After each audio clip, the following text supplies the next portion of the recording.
Sorry about that. But diving back in. um, in campus ministry, we're essentially a perpetual mission start. We're continuously replacing a community. It's almost like an itinerant ministry, because I can relate to a lot of these stories of the New Testament, moving from place to place, relying on hospitality, because our community turns over every couple of years. And there's lots of opportunities with that. That can be scary, and there's plenty of people who don't feel called to that. I think it's part of my sense of apostolic calling, to be in a place where I might be staying in the same geographical place, but the people are moving through.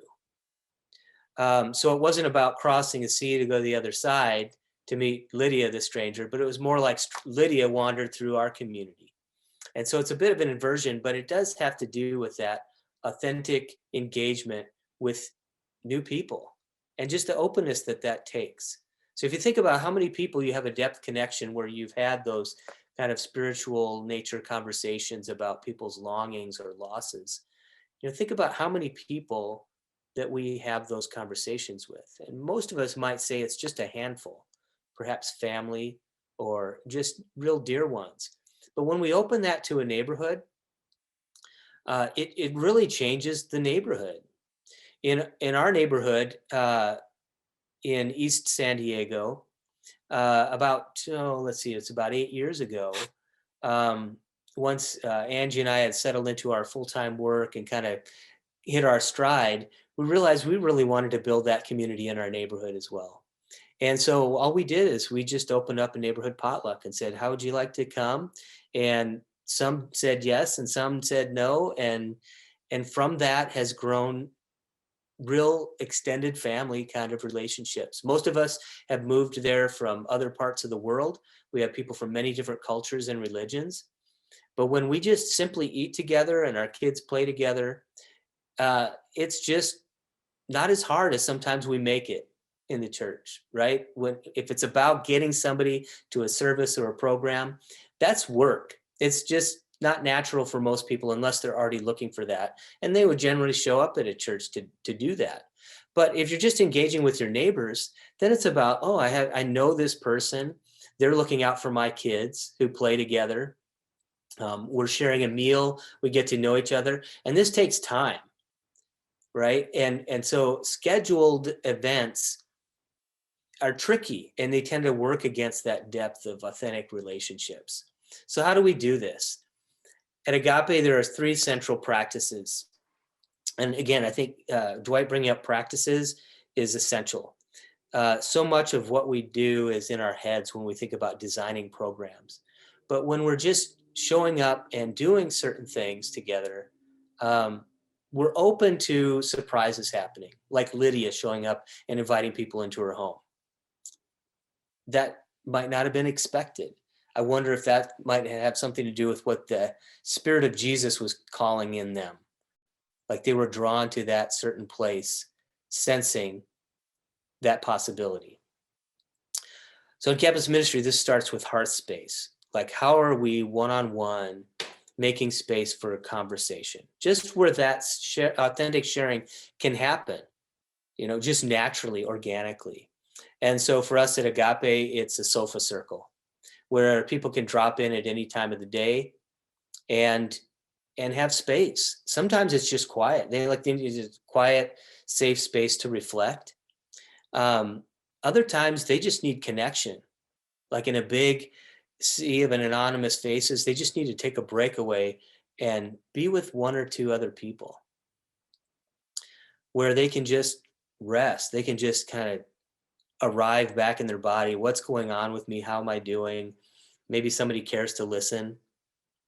And then from that comes the practice of table, like when we sit down, as I said, to eat together, where we also are called into serving one another. It might be preparing a meal together. It might be inviting one person, a friend along because you didn't have anything in the fridge. And this is a place where there's a hot meal waiting for you. That is what turned our community inside out, is there's many decades of a Wednesday night dinner at Agape we started seeing more and more students showing up there who had not eaten in a couple of days. And that shifted from just a practice of hospitality to a lifeline for some of our students. And that opened up a community conversation where we wondered about our third practice of how we're called into public life about this. When we realized it wasn't just a handful, but dozens and hundreds of students who were challenged economically, that we were called beyond an inward focus. And that led us to organizing on campus. So this is what happens when we get involved with things like those neighborhood prayer walk practices. God might be calling us to radically transform our approach to ministry. So if you think about if you could think of an image for your community, that is your faith community, what might that look like? If you've got a scratch piece of paper, just sketch whatever comes immediately to your head. It might be geometric. Some people think of a pyramid where a lot of institutions, have a CEO at the top, and then they've got staff underneath them. They might have a broad base of volunteered leaders underneath them, and it's kind of a top-down structure. Maybe it's like a school bus where you've got maybe one or two people taking turns driving, and the rest are just along for the ride. Is it a circle around leaders, or is it a cluster of small groups? I think having an image for your community can help us be conscious about what we're actually working with. Because sometimes we go to these workshops and we get these bright ideas about how to do ministry differently. But unless we're starting from where we actually are, then we're not necessarily working with what God has given us. So grounding that in our local community, I think, is important. Would anybody care to share an image that came to them? Go ahead and unmute yourself. Anybody who's got an image that came to them that just is how you look at your community.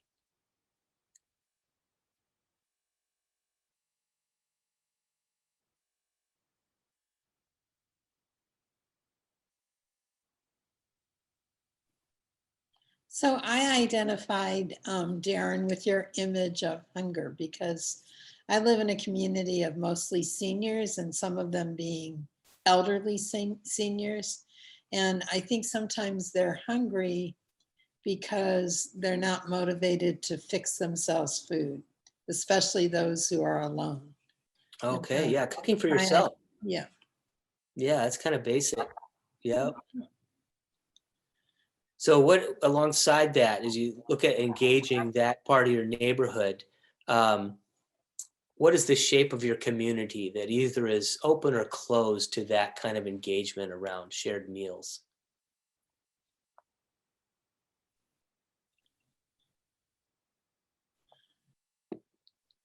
Well, in my situation, I think people are very open to it. In fact, we've seen examples of that in the past. Not that I was particularly active in, but they did have a program once that was called Neighbors for Neighbors on a Sunday evening. Bring a dish or not if you don't want to cook or don't have one, and come and we'll all meet and eat together. Okay. Thank you, Judy. So there's an example of that host dynamic that Dwight brought up. It's the flip side of that Acts text, right?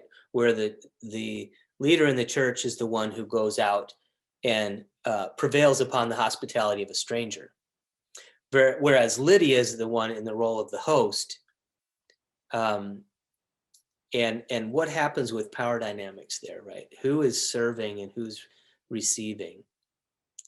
Just something for us to be conscious of when we're doing that. Hopefully what we're doing is we're building a mutuality out of this, right? Where there's an alternation or a rotation of these roles. And that's what we've seen is helpful in our practice of table, that we don't have the same people cooking all the time, which would be easy to do, right? Like me as a staff person, I like to cook for community. It'd be easy for me to just rely on myself in that role, but to have to involve others in that act of leadership and service is what transforms it. For example, we'll have people Now we're seeing a growing number of people who are vegan in our community. And I wasn't very good at cooking vegan. I didn't have a lot of experience with it. And so my weakness or my lack is what invited new people to take on the leadership role in our community and transform it, such that we just went on a recent retreat to a camp, and the community decided to try a whole vegan menu for the weekend just to see how it goes. It turned out everyone really enjoyed it, and it shifted our thinking. We opened up conversation about why do we eat the way we do. Um, yeah, a gift that I didn't expect to receive from that. Anyone else have an image of your community, like the shape of it?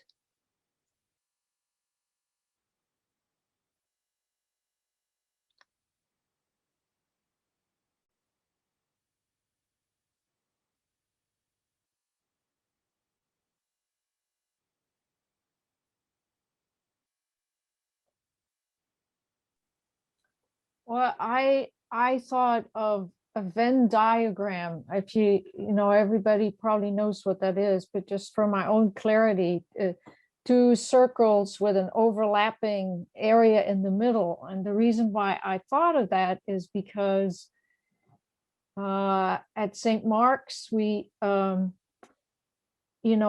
have the traditional churchy stuff, Sunday morning worship and all the things that go with that. And then we also do a lot of outreach. And there are some folks who only come or are only part of the group for either one or the other. But luckily, there is a group that overlaps. They're very involved in both sides of those two ministries. So that kind of popped in my head as you were asking Okay. for an image. Thanks for that. Okay, so there's an example of we have different things that gather us with others, and sometimes those groups will overlap. And then sometimes they're cross-fertilizing when they do that, as opposed to separate small groups that don't touch each other or interact. I've seen some congregations that are like that, where you have small closed affinity groups.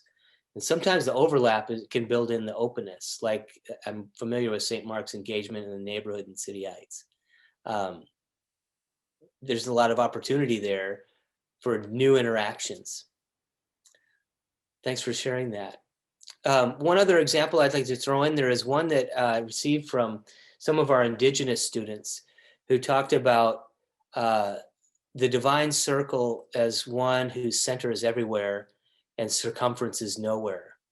In other words, where each person can be centered, and then this moves around. And that is the practice of a community that is intentionally open.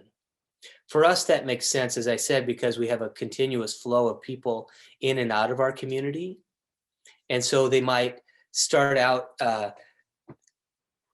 outside the awareness of our community. And then whatever encounter might be our food bank or our community organizing, our garden or workshops that we host, where they have this opportunity to connect and explore and glimpse into the community, and then decide, do they want to enter in? It's totally up to them. Nobody's dragging them, right? It's about encounters and authentic relatedness, where through that risk of encounter, if it's received with grace and openness, then there's a willingness to perhaps trust and see what else there might be in that. Dwight brought up earlier the questions that asked about people's longings and losses. And that resonated with what comes up in our community. That clicked for me as what Dietrich Bonhoeffer talked about when he said, we must regard people not in terms of what they do or don't do, but in terms of how they suffer. That the cross of Christ is a way of being in the world, a way of engaging with humanity that's paradoxically centered in suffering and moving toward freedom, toward healing, toward reconciliation. where, as Dwight said, many people's encounter with the church is a traumatizing one or an alienating one. And there's a lot of work now in this sort of post-Christendom time to do that healing work and to offer a different kind of community that's truly centered in authentic relationship. And we look back from that perspective at the New Testament, what we see in the Gospels over and over is Jesus is going to people who are hungry, who are aimless, who are hurting. And he doesn't just see them as people in need, but he sees their authentic self underneath that and then restores them to community, right? It's not just an individual is healed and disappears, but they're restored to community. So if we think about like the healing of lepers, people that were excluded precisely because of their condition are brought back in when they're healed. And so they're brought back into relationship with others. So that's what faith-rooted community organizing is faith as trust. Like that trust of Lydia's hospitality, risking that radical openness with humility and curiosity, and to invest in the stranger, which is kind of a counterintuitive thing, I think, in Western culture. But it is grounded in scripture and in sacramental practice. So at Agape, what that means is that our sacramental practice of Eucharist is a full meal, where Jesus isn't just inviting us into a private relationship with Christ, but into the body of Christ, right? And that can happen. It just happens naturally around a table where we're sharing food, where we can't really tell oftentimes once we sit down, who's the host and who's the guest. And that is what can open up those one-on-one listening practices. It can happen over a meal, just two people who happen to sit next to each other and get acquainted. And it's amazing on a regular basis what can come up. Now, during the pandemic, that's forced us to think differently about this as well. This last year, a community was entirely forged just by Zoom. And it blew me away. I honestly was pretty skeptical getting into it, that authentic community was possible through this medium. But we saw it happen, a group that wanted to connect on a regular basis on this level of listening at a deep level, like what's going on, and giving that the time and continuing to show up for it. Now, some of that comes through training, right? Like you have to have the experience of that can happen with a new relationship. And then they build on that because they have a reason to trust that this is possible. There's another level of this, though, too, beyond individual trust, and that has to do with some of the structural hurdles that we need to overcome when we think about building community this way. Dwight clued us in on one of those. When you think about the power dynamics of hosting, who's the host and who's the guest, when we invert that, or we at least can alternate those roles, then I think maybe we're getting a little bit closer to what Jesus is talking about when he is proclaiming the reign of God has come near. He's not just talking about the afterlife, he's talking about the reign of God being realized in the present. And what is happening there? What is that language of the reign of God? Well, if we look at the prophetic tradition, it's the mountains made low and the valleys lifted up, right? The unevenness in our society being balanced. The outcast is included. The wounded are healed. The hungry are fed. And so when we engage in those material realities of the world, I think it can help us come out of our heads a little bit with our theology and bring it into our hands, into our guts, into our hearts. So one of the ways for me to do this is to get honest about naming our own demons. And when we think about Jesus and those exorcism stories, what's really going on there when he asked for the name of this demon that's torturing someone? For me, that's a bit like naming our fears, facing our fears. What is it that's got us captured or possessed, where we feel like we're powerless. And this is the scriptural language of the powers and the principalities. What are those forces, those spiritual forces in the world that get us trapped or stuck? And when we think about doing this as faith communities or as churches, one way to do this is through the practice of fear setting. We're good at, well, I don't know how good we are at it, but it's common to get into a strategic planning process, right? Jump to goals and brainstorming about where we think our community should go, and then to come up with design programs that try to meet those goals. And oftentimes this doesn't go very well because we find ourselves sabotaging our own goals. And usually that's because that underneath those optimistic goals is a fear that's operative, that's hard for us to name. So for me, one way to do this is to, and if you've got a piece of paper, you could block out these couple of areas, questions for you to take a little bit more time on. Maybe it'll take a couple of minutes for us to do this individually. And just to reflect on a couple of questions. This is sort of like naming the elephant that's in the room. But this is especially good if we can do this as individuals and then bring our responses back into the group. So as we think about, our life centered in the congregation, how do we make that shift, as Dwight said, from our church-centered questions to our God-centered questions?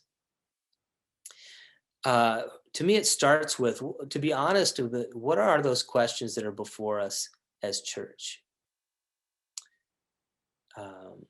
What is a fear that we have as church? One way to do that is to just jump to the worst case scenario. Now, this might not sound like what you usually get from church workshops, but I hear it a lot when I visit congregations, that they're concerned about whether they'll still exist in 5 or 10 years. And so for many, a worst case scenario is we'll have to close. And what does that mean? Does it mean we just go out of existence? Near Agape was a congregation that closed in 2015. And part of their process was discerning a legacy that beyond their capacity to continue ministry as they had been doing it there for 50 years, was how could this ministry be radically turned inside out to the neighborhood? And that's what they chose to do, is to invest their assets in other ministries. And that actually catalyzed for us some of our community conversations about the need for affordable housing, where we're planning to build that in the setting of intentional community. So you see how sometimes when we face our fears, possibilities open up that we had shut ourselves off from because we were running away from our fears. So you could start by describing, possible worst case scenarios for your community. If you feel like it's captured by fear, it might not be, or might not be conscious until you jot this down. And then think through how that might be avoided. Now, one of those ways is the neighborhood engagement, right? This congregation I'm talking about had decided very consciously that as they moved away from that neighborhood, the members did, that they really had honestly turned their back on that neighborhood and chose not to engage in it. And that they realized that was the main reason they had run out of capacity for vitality. Yeah, Judy, you have your hand up. Go ahead and unmute yourself. So I'm sorry, I had put my hand up a while back, but so I'm not sure it's any longer pertinent, but what I was hoping you would comment to was the descriptor for the group related to, I think the line was something about Jesus knew to recruit young people, something. Yeah. And so we here in Palm Desert, our church community is mostly retired folks. We have a few young people, but very few. But within a mile of our church, or maybe a mile and a half, we have a very large community college campus. Mhm. And so I was hoping for some hints about, so what do you do there? Just Yeah. because it's a population almost opposite of ours. And so how to find ways to do what you've been successful at in Agape. Yeah. I'm trying to envision us walking around the campus Yeah. and how to prepare us for what we'll hear and how we'll listen, and Yeah. or will we Thanks. just be ignored? Actually, that's just a fine fit, Judy, because that's contextual for you. That's your neighborhood. That's part of your Right. where you are planted as a community. Right. So if it's about engaging another generation, then the demographics that are reflected in your current community's membership, think about the natural ways that that engagement may already be happening. You know, are there people who are either staff or retired from working in that institution? Are there people who live nearby who are either students or staff there? Um, to look for those natural connections, because that's what we tend to build on. When we get acquainted with new people, that's what, if you notice, that's what we look for, is what's the connecting point? Uh-huh. And to look for those natural connections rather than artificial ones. Sometimes what the church has is a lot of money, but not a lot of time. And so what we'll do is we'll hire staff to do these things, and that can happen. I'm one of them, who's hired to do this work with campus. But honestly, I wouldn't be very effective at my job if I was the only one out there doing outreach, right? It really has to do with this organic engagement. What are the natural connections that are already in place? And that's what I think Dwight is talking about when he says, pay attention to what God is already up to before we arrive. And that's why it has to be centered in listening. So the neighborhood prayer walk is not how do we get people to show up to church, but what's going on in our neighborhood? What might God be up to around? So community college, there's huge shifts happening with that in California, where because of the high cost of universities, we're seeing at SDSU, 1/3 of the new students are transfers from community college. Wow. So engaging with people around the realities that are already affecting them, like the cost of higher education. Sometimes it's first generation students who are trying to make their way out of poverty, to find out what is it that is already at stake in these folks' lives. Sometimes what gets someone into community college, especially if they've already been working for a while, is they've gone through major job loss or a crisis in their family, and they're trying to reorder their life through returning to education. So doing a little bit of research and then asking, you could meet to start with someone in their student affairs area, student services, find out what's going on, what are the trends that are happening, and then bring that back to the community and wonder how you might foster some engagement there. There might be some obvious ways of serving that community.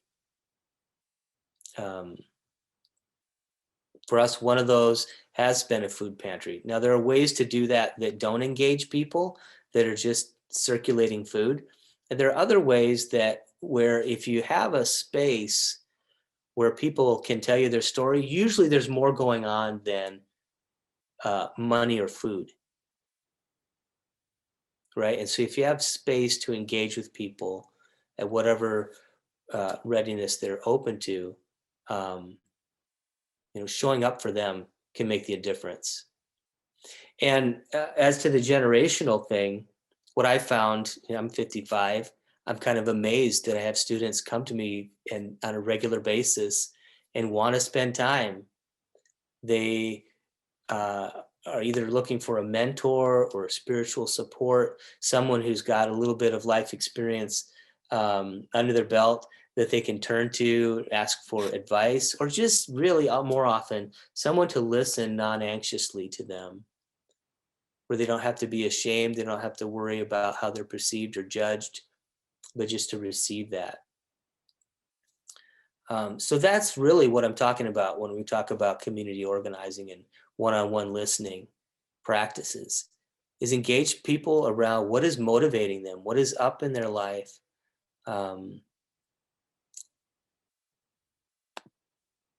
Yeah, so thanks for speaking up, Judy. I mean, there aren't easy answers because all college students are not the same. Your context might have a unique combination of people or unique mix of people because of where you are. But that's where I would start is the folks that are on that campus specifically to support people facing challenges. As I said, we are a community marked by the cross of Christ. In other words, we're engaging with people in terms of how they are suffering. And we all are in some way. And that's not just a problem to fix. That's a way that God is transforming us by grace, that we become agents of healing and liberation for each other. So sticking with that example though, Judy, if I could, many congregations don't even realize that they're structured not to engage with young adults.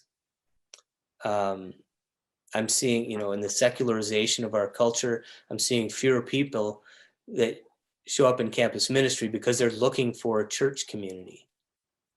It might have to do more with housing or mental health or just looking for vocational guidance. And so engaging them around the things that matter to them already is the place to start. Whether they come to a church service or not, I think Dwight is saying, and I tend to agree, that initially at least we need to let go of that goal, that agenda. And to invest in relationships as an ongoing commitment without a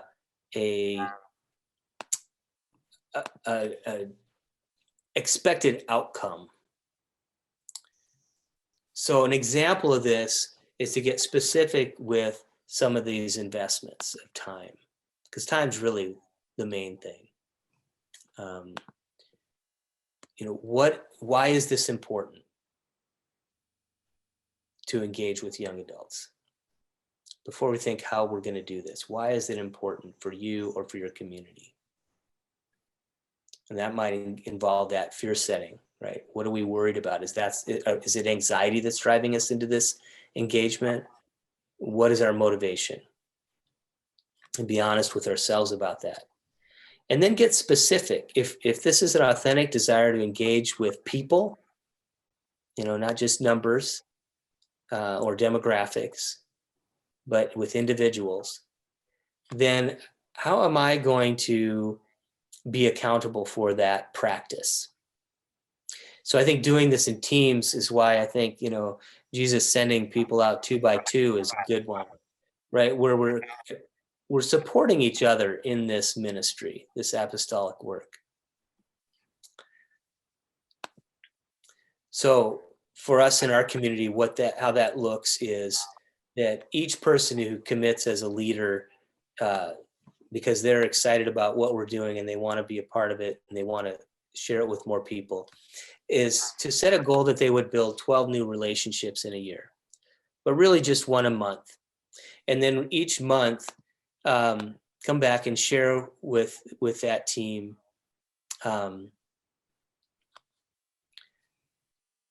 who they were connected with that month, and what they discovered as possible connections to that person might make with either someone else or some activity in the community.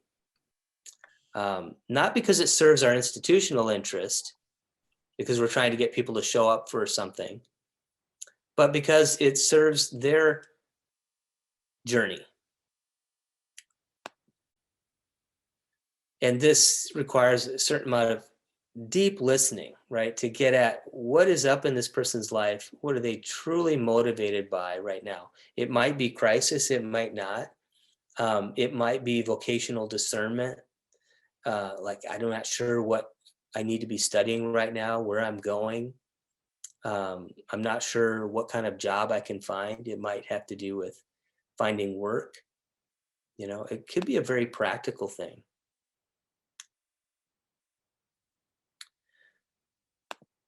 And I have some handouts here, but I had trouble coming up with a link here. So what I'm going to do is put my email address in the chat and be happy to send you some things. We have some kind of tip sheets for how you do one-on-one relationship building, how you listen deeply,